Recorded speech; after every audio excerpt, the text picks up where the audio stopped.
here pretty soon. We're going to, I don't think Judy's going to stay with us. I think she's going to look at retiring as well.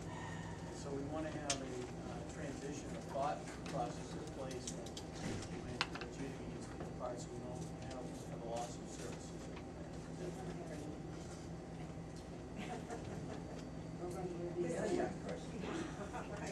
There's a lot of training that goes with the position now, and it's mandatory training for me and for a lot for Sandy. She's a deputy registrar as well.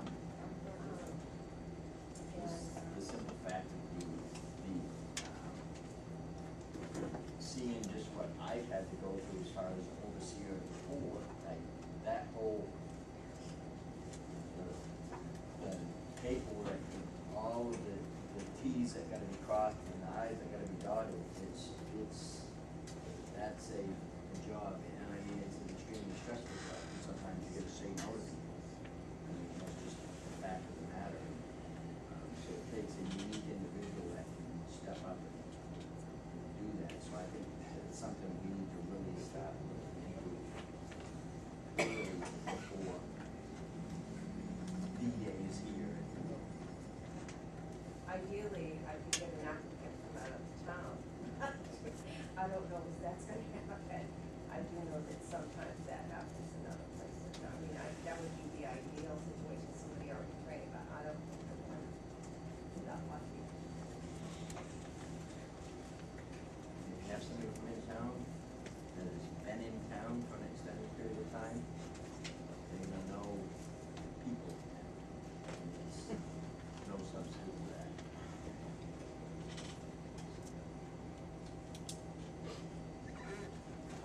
For anyone attending this meeting, if you don't know, we do have a hiring freeze, that's why we're discussing this at this meeting. I would like to step out of norm for a minute, if the board would allow me to, and I'd just like to take a quick poll of the people here. Would you like to see any of your customer service hours cut in order to save money? Just raise your hand. Yeah, gotcha.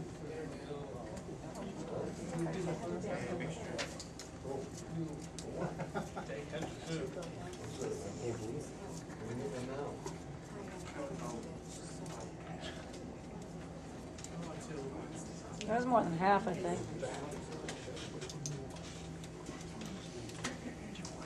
Well, I think that's the state would like to save money, but I'm not sure that the position is there.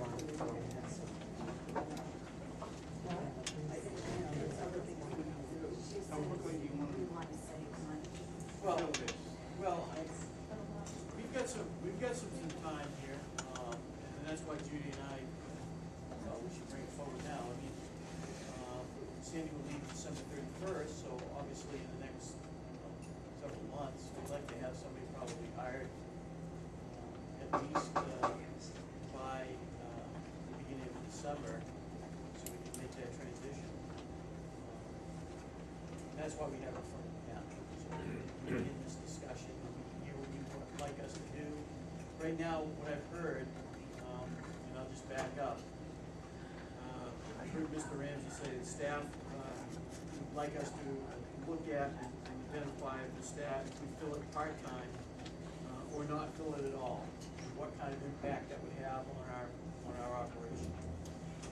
That's one suggestion that I hear. Is there anything else? I've also heard that we may want to hire the position full-time and then look at maybe some other reductions at a later date, but not in this particular position. So that's what I've heard so far. If there are other suggestions you'd like us to entertain, we certainly will. Because I think when we get into the budget mode, that we're gonna have to take a good hard look at things this year.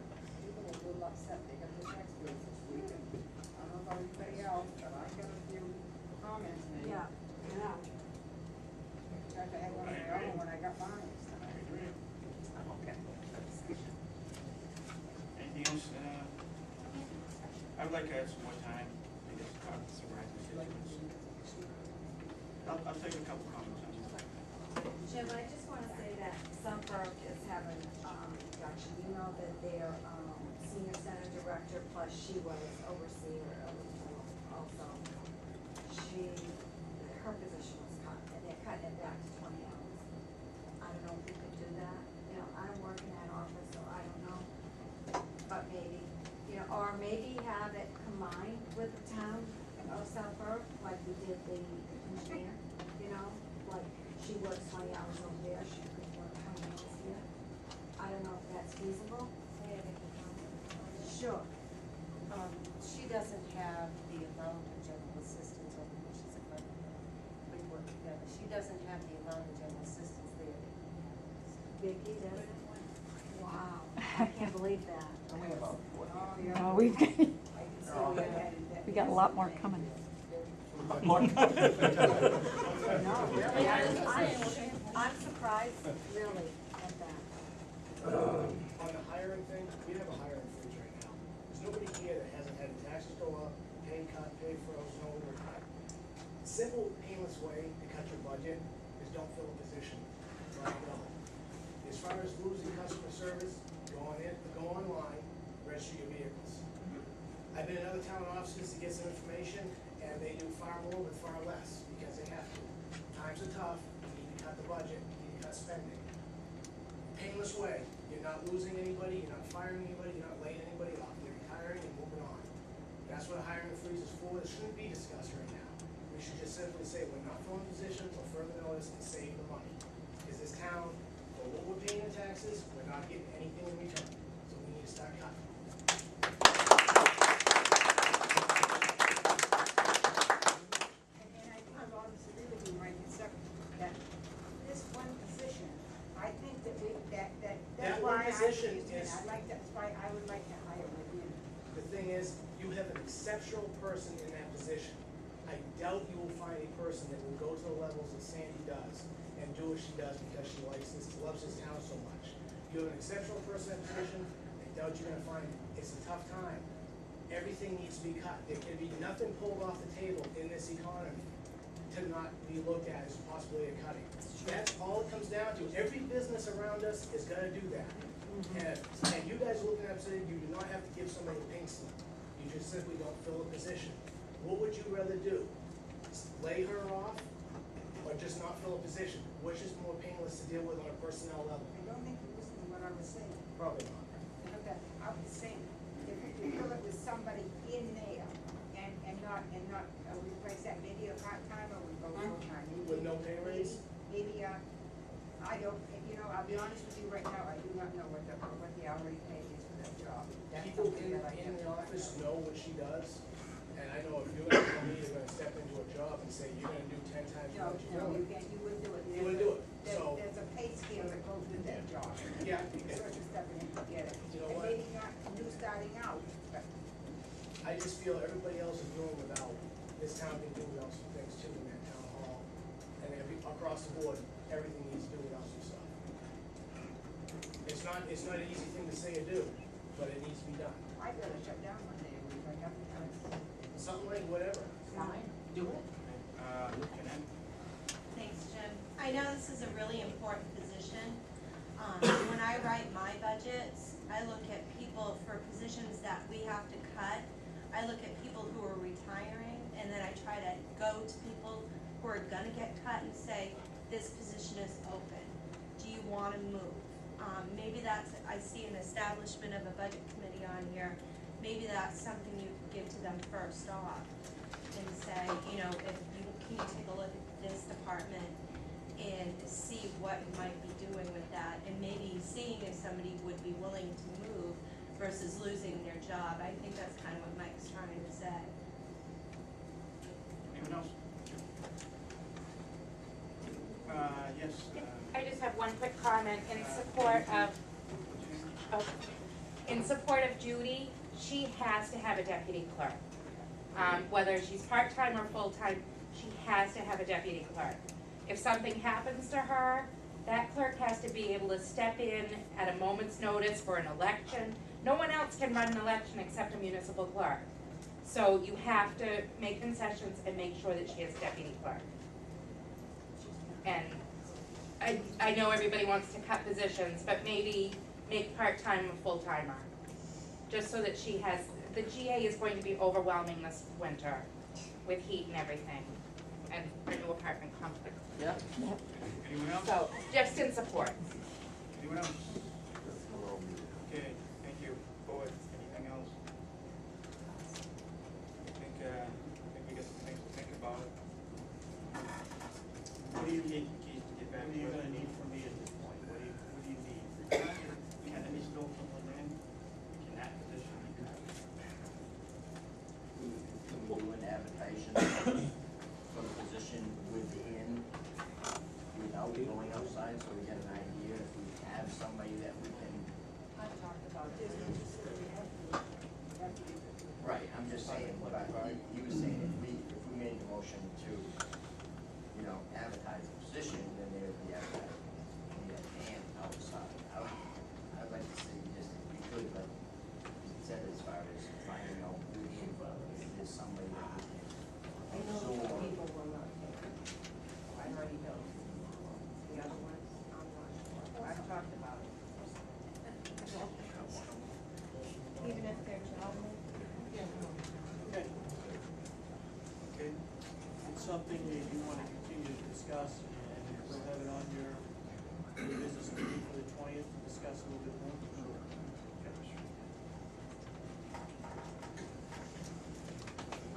Status of the security and maintenance of the front properties. I guess you keep. When you're ready, when you're ready. Selectman Creighton basically asked for this to be on there as a topic of discussion. Let me tell you what I've discovered at this point. We have one contact person, attorney, Carol Dana and Roger Clement. I've reached out to Mr. Clement on several occasions and have yet to have him get back to me relative to the properties. Other than several weeks ago, we talked about him coming down and visiting. Since then, we've had, on 2 occasions, some young juveniles, as I understand that they've made some arrests today or over the weekend, some juveniles that have been in here trying to burn the warehouse down. The police department, independent of my actions, have also contacted Mr. Beaman in the efforts of getting some sort of recourse done at the building. I spoke to Captain Rock today, and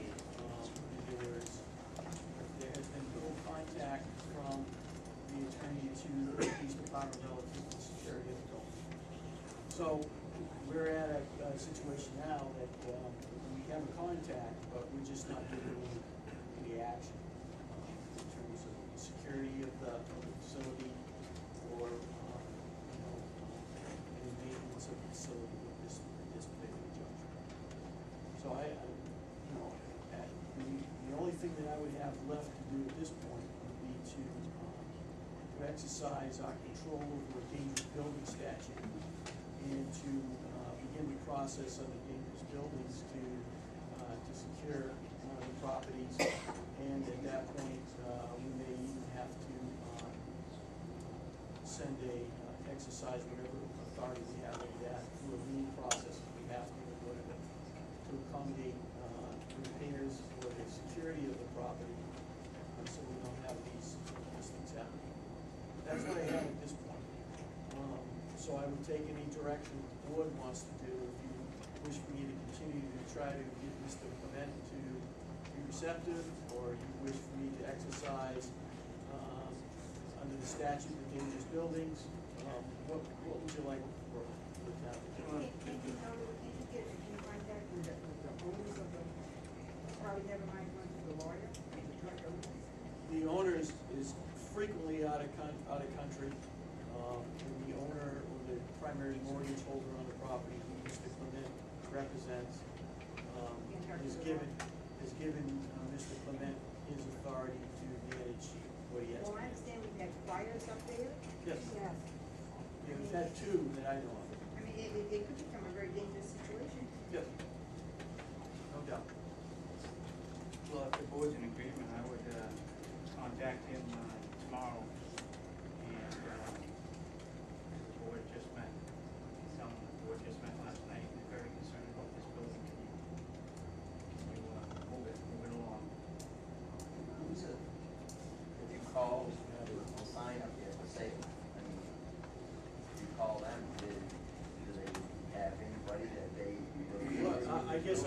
first, Frank, on what sign is out there for sale? Well, it was, I don't, Okay. I don't think. Yeah, I believe their option to sell it is long expired. So the only contacts we have right now is attorneys, that works for Carol Danish.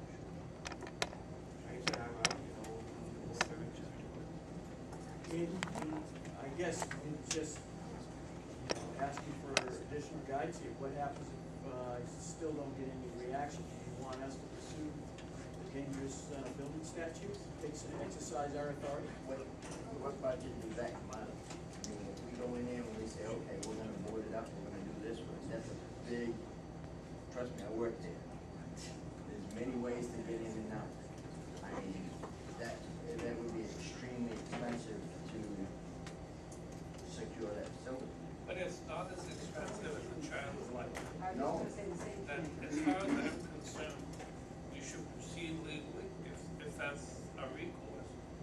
However, I think also that we shouldn't waste time in worrying about the legal aspects as much as the security of that building needs to be dealt with. You know, years ago, we had a situation here in Berlin where a building was vacant, and a gentleman, I don't know, call him over, whatever, went in there, it was just, somebody said the fire was very high, they just stick them. And this could happen next door. That I mean, was, Mrs. Stewart. I just think that, you know, with fiddle around long enough, they don't wanna Time is of become. the essence. I think personally, we need to take some action, and whatever that requires, that's, does it put the town in liability? Yeah, I think it does, because even though we don't own it, the fact still remains that we're aware of the That's fact right. that this building has a potential for danger for young people. And so therefore, it would behoove us to move forward and get something done. In fact, the building that where the first minute, the settings on that building is today. Remember Jimmy Stewart, there's two people. What about Gene Norton? That's right, He was working for the town. that's right. Keith, you know where the bankruptcy stands right now? No, the only thing I know is that the primary mortgage holder has advised his attorney to manage facilities. They're not gonna do anything until it comes to a force issue. You know, that's a real dog on their back. And so they do have a responsibility. I just think the town has a responsibility to the neighborhood or strangers for that matter that might go into that building and for whatever reason fall into a pit, do whatever, and end up getting seriously hurt or killed. And the sooner now that we know that the building is accessible, then it becomes, in my mind, an obligation of the town to take care of it. How do you pay for it? You assess the receiver, whatever that figure is, and you can put a lien against it or do whatever, but it just needs to be taken care of. I'm sorry, that's, I guess I've got a feeling, but. Quickly, ask. I find it curious that you guys are just waking up to the fact that that's a dangerous situation. I brought it up the last 4 or 5 meetings, and it just falls on deaf ears. You had the garage door facing the street with a panel kicked out that anybody could go through. And it's been brought to your attention, been brought to Keith's attention, and nothing happens. Is anything gonna happen now?